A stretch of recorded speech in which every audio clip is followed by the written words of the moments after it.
Hi hello. Prelims முடிஞ்சு 4 நாள் ஆச்சு. பட் இன்னும் அந்த கட் ஆஃப் பஞ்சாயத்து ஓயலை. And majority of the websites and நிறைய இன்ஸ்டிடியூட்ஸுமே என்ன சொல்லியிருக்காங்கன்னா, கட் ஆஃப் வந்து பயங்கரமாக எகிரிடும். 95, 100, 110 போயிடும் ஃபார் ஜென்ரல் கேட்டகரி அப்படின்னு சொல்லியிருக்காங்க.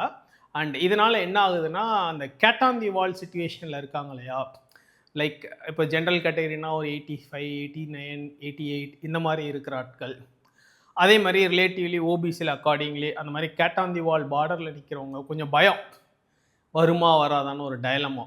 சரிங்களா? அதனால இன்னும் நிறைய பேர் என்கிட்ட இந்த கட் ஆஃப் பஞ்சாயத்தை டெய்லி கேட்டுக்கிட்டு பேசிக்கிட்டு தான் இருக்காங்க. அண்ட் அதுக்காக தான் இந்த வீடியோ. அண்ட் யூபிஎஸ்சி சில கன்ஃபியூஷன்ஸ் க்ரியேட் பண்ணி விட்டுருக்காங்க. அந்த கன்ஃபியூஷன்ஸ் என்னங்கிறதையும் இந்த வீடியோவில் டீட்டெயிலாக நம்ம பார்க்க போகிறோம். Right, fine.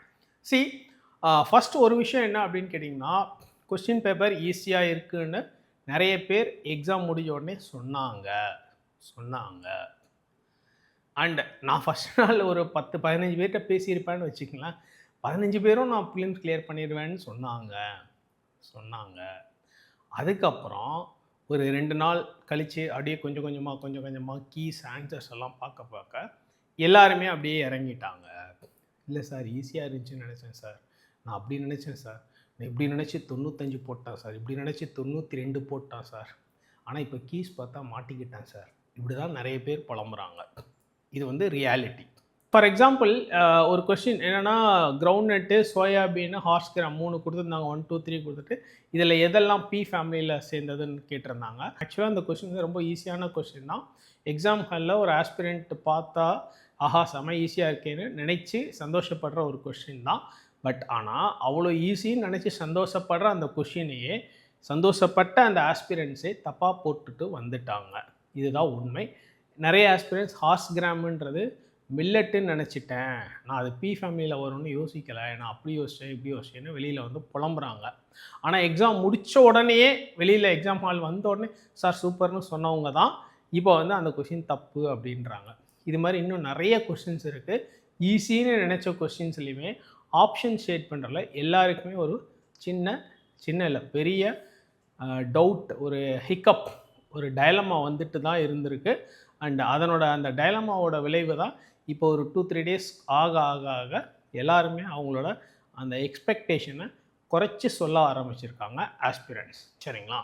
அண்ட் தப்பித்தவறி ஒரு சிலர் ஜிஎஸ்சில் சூப்பராக பண்ணிட்டேன் அப்படின்னு சொன்னவங்க, நல்ல கட் ஆஃப் வந்திருக்குன்னு சொல்கிறவங்க சிசேட்டில் மாட்டிக்கிட்டாங்க.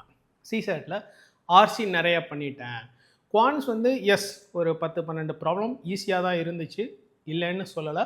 பட் அது மட்டுமே இங்கே டிசைடிங் ஃபேக்டராக இல்லை. ஏன்னா ஓவராலாக சிசேட் ஈஸின்னு சொன்னவங்களுமே ஒரு 40-45க்கு மேலே போடலை.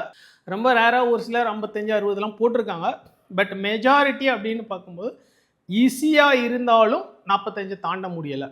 ஏன்னா அந்த ஆர்சி இதெல்லாம் முடித்து காம்பினேஷன்லாம் படித்து ப்ராப்ளத்தை போட்டு சால்வ் பண்ணி அப்படி இப்படின்னு டைம் மேனேஜ்மெண்ட் அந்த மாதிரி நிறைய ஃபேக்டர்ஸ் இருக்கு இல்லையா, 45க்கு மேலே போடவில்லை. அண்ட் 45 போட்டவங்களுமே கடைசியில் வந்து பார்க்கும்போது இத்தனை தப்பு, இது டைலமாவில் இருக்குது, கீஸ்லேயே நிறைய வேரியேஷன்ஸ் இருக்குது, இன்ஸ்டிடியூட்ஸ் கொடுக்குற கீஸ்லேயே அப்படிங்கிறப்போ திருப்பி வந்து சார் நான் 45 போட்டேன், ஒரு 12-11 தப்பாயிடுச்சு, 34 இருக்குது, இப்போ இதில் ஒரு 2 ஆர்சி வந்து கொஞ்சம் டவுட்டாக இருக்குது, இந்த இன்ஸ்டிடியூட் கீழே இப்படி இருக்குது, இந்த இன்ஸ்டிடியூட் கீழே இப்படி இருக்குது, நம்ம கீழே இப்படி இருக்குது, அதை யூபிஎஸ்சி என்ன செய்வாங்கன்னு தெரியலை, இப்படி தான் நிற்கிறாங்க. ஃபஸ்ட்டு நாள் ப்ரிலிமினரி எக்ஸாம் முடிஞ்ச உடனே ஒரு என்த்தில் ஒரு ஹைப்பர் ஆக்டிவ் மோடில் நிறைய பேர் சூப்பர் ஈஸின்னு சொன்னவங்க எல்லாருமே ஆஃப்டர் 2-3 டேஸ் கொஞ்சமாக இறங்கிட்டாங்க. அண்டு கன்சிஸ்டண்ட்டாக கரெக்டாக யோசித்து நச்சுன்னு அடித்த ஒரு சிலர் மட்டும்தான் இப்போவும் கான்ஃபிடெண்ட்டாக நிற்கிறாங்க. கொஞ்சம் ஹைப்பர் என்த்துவான ஆட்கள் நிறைய பேர் வந்து ஸ்ட்ரகிள் ஆகிறாங்க. இதுதான் ரியாலிட்டி. ஃபைன். இப்போது இந்த மாதிரி நிறைய விஷயங்களை நான் இந்த 4 நாள் கேட்டது பேசினதை வச்சு என்னோட ஒரு ப்ரெடிக்ஷன் என்ன அப்படின்னு கேட்டிங்கன்னா, டெஃபினட்டாக கட் ஆஃப் வந்து ஸ்லைட்டாக இன்க்ரீஸ் ஆகும் போன வருஷத்தை விட வாய்ப்பு இருக்குது. பட் ஆனால் அந்த 95, 100, 110 வாய்ப்பு ரொம்ப இல்லைன்னு தான் சொல்லணும். கம்மின்றோட இல்லைன்னு தான் நான் சொல்ல போகிறேன். அந்த மாதிரி தான் நான் சொல்கிறேன். எனக்கு தெரிஞ்சு ஜென்ரல் கேட்டகரிக்கு ஒரு 82, 83 +or-4 வச்சுக்கோங்களேன். ஒரு 2 கொஷின் +or- இப்படி எப்படி வச்சுக்கோங்க, அவ்வளோதாங்க வரும். இதுதான் என்னோட ஒரு ப்ரெடிக்ஷன். ரொம்ப அதிகமாக ஓகம்லாம் கட் ஆஃப் வந்து ஜம்ப் ஆகாது. ஸோ அதே மாதிரி ஓபிசி, எஸ்சி, எஸ்டி எல்லாமே அந்த ரேஞ்சில் தான். போன வருஷம் கட் ஆஃபை விட ஒரு 6-7 மார்க்ஸ் எக்ஸ்ட்ரா வச்சுக்கோங்க. அந்த ரேஞ்சுக்குள்ளே தான் வரப்போகுது, அதுக்கு மேலே வராது. ஸோ இந்த கேட் ஆன் தி வால் சுச்சுவேஷனில் இருக்கிறவங்கெல்லாம் தைரியமாக குழப்பம் இல்லாமல் ஃபஸ்ட்டு மெயின்ஸுக்கு படிக்க ஆரம்பிச்சிடுங்க. பயப்படாதீங்க, என்ன வந்தாலும் ஃபேஸ் பண்ணிக்கலாம். ஒருவேளை ஒர்ஸ்ட் கேஸ் சினாரியோ வரலை அப்படின்னாலும் அடுத்த அட்டெம்ப்ட்டுக்கு இது யூஸ் ஆக போகுது. ஸோ இதுதான் என்னோட stand with respect to this cut off panchayat. Right, fine. ஏன் நான் இன்னும் ஸ்ட்ராங்காக இந்த கட் ஆஃப் பஞ்சாயத்தில் இவ்வளோ ஸ்ட்ராங்காக சில விஷயங்கள் பேசுகிறேன்னா, கொஸ்டின் பேப்பர்லேயே நிறையா பிரச்சனை இருக்குது. ஃபார் எக்ஸாம்பிள், ஒரு question Indian flying fox question, இது வந்து நம்ம டெஸ்ட் பேட்சில் டெஸ்ட் நம்பர் 5ல் கொஸ்டின் நம்பர் 2 கேட்டிருந்தோம். அந்த கொஸ்டின் என்னன்றதை நான் கடைசியில் ரீட் பண்ணி காட்டுறேன். நம்ம டெஸ்ட் பேட்ச் கொஸ்டின் யூபிஎஸ்சியில் கேட்ட கொஸ்டின் என்ன அப்படின்னீங்கன்னா, consider the following statements. Statement 1. The Indian flying fox is placed under the vermin category in the Wildlife Protection Act 1972. Statement 2. The Indian flying fox feeds on the blood of other animals. Right? Statement 2. The Indian flying fox feeds on the blood of other animals. Full stop. Which one of the following is correct in respect of the above statements? Option A. Both statement 1 and 2 are correct and statement 2 explains statement 1. Option B. Both statement 1 and 2 are correct, but statement 2 does not explain statement 1. Option C. Statement 1 is correct, but statement 2 is incorrect. Option D. Statement 1 is incorrect, but statement 2 is correct. Right? Fine.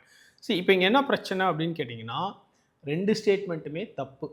ஆக்சுவலாக ஆப்ஷன்ஸில் both the statements are இன்கரெக்ட்னு ஒரு option கொடுத்துருக்கணும், ஆனால் கொடுக்கல. ஆக்சுவலாக the problem is with the first statement. அதாவது இந்த Indian flying Fox அப்படிங்கிறது முன்னாடி வர்மின் கேட்டகரியில் இருந்தது. ஆனால் இப்போ டிசம்பர் 2022 அப்புறம் இப்போ ரீசெண்டாக கொண்டு வந்த அமெண்ட்மெண்ட்டு பிரகாரம் இதை தூக்கி ஷெட்யூல் 2ல் போட்டாங்க. ஸோ அதனால் இப்போ வர்மின் கேட்டகரியில் இல்லை. சரிங்களா? இதுதான் ஸ்டேட்டஸ் ஆஸ் ஆஃப்னு, இதுதான் கரண்ட் ஸ்டேட்டஸ். அப்படி இருக்கும்போது ரெண்டுமே இன்கரெக்ட்னு கொடுத்துருக்கணும், ஆனால் அப்படி கொடுக்கல. இப்போ யூபிஎஸ்சி என்ன பண்ணுவாங்கன்னா, இந்த கொஷினை ஒன்று இவாலுவேட் பண்ண மாட்டாங்க, எக்ஸ்ன்னு போட்டுருவாங்க. பட் கிரேஸ் மார்க்ஸ், நீட்டு மாதிரிலாம் கிரேஸ் மார்க்ஸ் கொடுக்க வாய்ப்பே இல்லை. இந்த கொஷினை எக்ஸ்ன்னு போட்டுருவாங்க, அவ்வளோதான். யாராவது கிரேஸ் மார்க் கொடுப்பாங்கன்னு ஒரு நப்பாஸ் வச்சுருந்தீங்கன்னா அந்த நப்பாஸ் எல்லாம் விட்டுருங்க. அண்ட் ஆல்ரெடி நிறைய பேர் இதை ரெப்ரசன்ட் பண்ணியிருக்காங்க. பட் பார்ப்போம் யூபிஎஸ்சி என்ன பண்ணுறான்னு. பட் எனக்கு தெரிஞ்சு இதை வந்து இவாலுவேட் பண்ண மாட்டோம், எக்ஸ்ன்னு போட்டு அப்படியே பிளாங்காக விட்டுருவோம். ஏன்னா இதுக்கு முந்தின வருஷமும் சில கொஷின்ஸுக்கு இந்த மாதிரி பிளாங்காக விட்டுருக்காங்க யூபிஎஸ்சியில். சரிங்களா? இப்போ நம்ம டெஸ்ட் பேட்சில் கேட்ட கொஸ்டின், இதே கொஸ்டின் நம்ம டெஸ்ட் பேட்சில் கேட்ட கொஸ்டின் என்ன அப்படின்னு கேட்டிங்கன்னா, statement 1, it is a keystone species. Statement 2, it is nocturnal. Which of the statements given above is are correct with respect to Indian flying fox? So option A 1 only, option B 2 only, option C both 1 and 2, option D neither 1 nor 2. And இந்த question நம்ம test number 5 question number 2. இந்த கொஸ்டினுக்கு கீழே நம்ம explanation கொடுத்துருக்கோம். அந்த எக்ஸ்ப்ளனேஷனில் த second பேராகிராஃபில் என்ன சொல்லியிருக்கோம்னா, the nectar and fruit eating flying fox is generally considered a vermin as they raid orchards. It had a similar official status under Schedule 5 of the Wildlife Protection Act 1972 until it was put on the Schedule 2 list, entailing a higher degree of protection. அப்போது இதுக்கு முன்னாடி வறுமையாக இருந்தது, ஆனால் இப்போ வந்து schedule 2ல் போட்டாங்க. இது வந்து நம்ம டெஸ்ட் பேட்சில் கேட்ட அதே கொஸ்டின். நம்ம சோர்ஸ் வந்து அந்த நியூஸ் லிங்க்கை வச்சு தான் அந்த கொஸ்டின் ஜென்ரேட் பண்ணோம். அதுக்கும் நியூஸ் சோர்ஸ் லிங்க்கு டெஸ்ட் பேட்சில் கொடுத்துருக்கோம். அண்ட் அந்த எக்ஸ்ப்ளனேஷனில் செகண்ட் பேராகிராஃபில் இப்படி தான் ரீட் ஆகுது. அண்ட் இதுதான் இங்கே மெயின் பாயிண்ட். அதாவது யூபிஎஸ்சி கேட்ட கொஸ்டினில் செகண்ட் ஸ்டேட்மெண்ட் என்னென்னா, பிளட் ஃபீட் பண்ணுது, மற்ற அனிமல்ஸோட பிளட்டை சாப்பிடுன்னு சொல்லியிருக்கு. அதுக்கும் நம்ம கொடுத்த ஸ்டேட்மெண்ட்டில், நம்ம டெஸ்ட் பேட்சில் கொடுத்த எக்ஸ்ப்ளனேஷனில் நெக்டார் அண்ட் ஃப்ரூட் ஈட்டிங்னு ஆன்சர் இருக்குது. அதுக்கப்புறம் வெர்மின் கேட்டகரிங்கிறதுமே இல்லை அப்படிங்கிறதுமே நம்ம டெஸ்ட் பேட்சில் கொடுத்த கொஸ்டினில் எக்ஸ்ப்ளனேஷன் கிளியராகவே கொடுத்துருக்கோம். அண்ட் நம்ம டெஸ்ட் பேட்ச் டிஸ்கஷன்லேயும் சொல்லியிருக்கோம், இந்த கொஸ்டின் கேட்டதுக்கான பர்பஸ் இதுதான், இப்போ கரண்ட் அஃபேரில் நியூஸில் இருக்குது அப்படின்னும் நம்ம கிளியராக சொல்லியிருக்கோம். ஸோ நான் எப்போவுமே திரும்ப சொல்கிறது தான் நம்ம test batch. And one more thing என்ன அப்படின்னு கேட்டிங்கன்னா, நம்ம ஐஏஎஸ் கூகுள் வெப்சைட்டில் ஆகஸ்ட் 2023 ஆகஸ்ட் 13 ஆர் 14 ஆகஸ்ட் 13 நீங்கள் ஸ்க்ரீன்ஷாட் வேணால் அந்த நியூஸ் அந்த அன்னைக்கு டேட் கரண்ட் அஃபேர் நியூஸில் இதே ஆர்டிக்கிள் இந்த ஃப்ளையிங் ஃபாக்ஸை பற்றின இன்ஃபர்மேஷன் இது எல்லாமே அதுலேயே இருக்குது. சரிங்களா?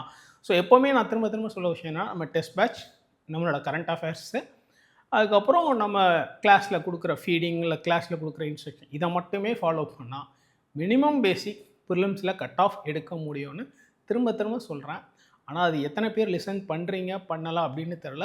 நான் இன்னும் நிறைய கொஸ்டின் இந்த மாதிரி அடுத்தடுத்து வீடியோஸ்லாம் உங்களுக்கு எக்ஸ்பிளைன் பண்ணுறேன் எப்படி வந்து நம்ம டெஸ்ட் பேட்சோட லிங்காக இருக்குது அப்படின்னு. அதேமாதிரி யூபிஎஸ்சிலையும் இன்னும் கொஞ்சம் கான்ட்ரவர்ஷியலாக சில கொஸ்டின்ஸ் இருக்குது. அதையும் எப்படி கான்ட்ரவர்ஷியல் அப்படிங்கிறதையும் நான் உங்களுக்கு இன்னும் அடுத்தடுத்த வீடியோவில் எக்ஸ்பிளைன் பண்ணுறேன். ஸோ திரும்பவும் சொல்கிறேன், நம்ம டெஸ்ட் பேட்ச் மட்டும் கரெக்டாக பிளான் பண்ணி நச்சுன்னு ஹோம்ஒர்க் பண்ணிட்டு போனால் prelims minimum basic cut off அசால்ட்டாக அடிக்கலாம். சரிங்களா?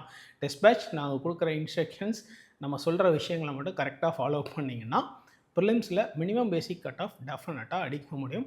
அதுக்கு இது ஒரு எவிடன்ஸ். இப்போது இன்றைக்கி யூபிஎஸ்சியில் கொடுத்த ஆப்ஷன்ஸ்லேயே இவ்வளோ கன்ஃபியூஷன் இருக்குது. ஆனால் நம்ம டெஸ்ட் பேட்சில் கொடுத்த ஸ்டேட்மெண்ட்டில் கிளியராக கொடுத்துருக்கோம். நம்ம டெஸ்ட் பேட்ச்லேயுமே சில கொஸ்டின்ஸ்க்கு வந்து சில எரர்ஸ் டிப்போகிராஃபிக்கல் எரர்ஸ் வரும். ஏங்கிறத பின்னு கொடுத்துருப்போம். ஸோ சின்ன சின்ன எரர்ஸ் வரும், இது காமன் எப்போவுமே. சரிங்களா? பட் ஆனால் யூபிஎஸ்சி மாதிரி ஒரு பெரிய கான்ஸ்டிடியூஷனல் செட்டப்பில் அவ்வளோ ரிசோர்ஸ் பேஸ் உள்ள ஒரு இடத்துல யூபிஎஸ்சியை கம்பேர் பண்ணும்போது நம்மலாம் ஒன்றுமே இல்லை. ஸோ நம்ம டெஸ்ட் பேட்ச்லேயுமே சில நேரம் கீஸில் எரர்ஸ் இருந்திருக்கு, ஃபியூ எரர்ஸ் அங்கங்கே ஒன்று வரும். பட் ஆனால் யூபிஎஸ்சி வந்து இவ்வளோ பெரிய கான்ஸ்டிடியூஷனல் செட்டப் வச்சுக்கிட்டு இவ்வளோ பெரிய ரிசோர்ஸ் பேஸ் இருக்கும்போது அவங்க இன்னும் கொஞ்சம் நல்லாவே பர்ஃபெக்டாகவே இந்த மாதிரி எரர் வராமல் கொடுத்துருக்கலாம். பட் ஓகே ஃபைன், என்ன சொல்ல, UPSC is also manned by man. அங்கே இருக்கிறவங்களும் மனுஷன்தான், டு எரர் இஸ் ஹியூமன் அப்படின்னு நம்ம விட்டுட்டு போயிட வேண்டியதான். ஸோ இந்த மாதிரி நிறைய கன்ஃபியூஷன்ஸ் இருக்குது. அண்ட் ப்ராக்டிக்கலாகவே மேத்தமெட்டிக்கலாக சொல்லணும்னா நார்மல் டிஸ்ட்ரிபியூஷன் கர்வ்னு சொல்லுவோம். ஸோ நான் மேத்தமெட்டிக் ரொம்ப இங்கே போகலை. பட் ஸ்டில் கட் ஆஃப் அப்படிங்கிறது ரொம்ப ஆகோ ஓஹோ அப்படின்லாம் ஏறுறதுக்கான வாய்ப்புகள் ஆல்மோஸ்ட் இல்லை.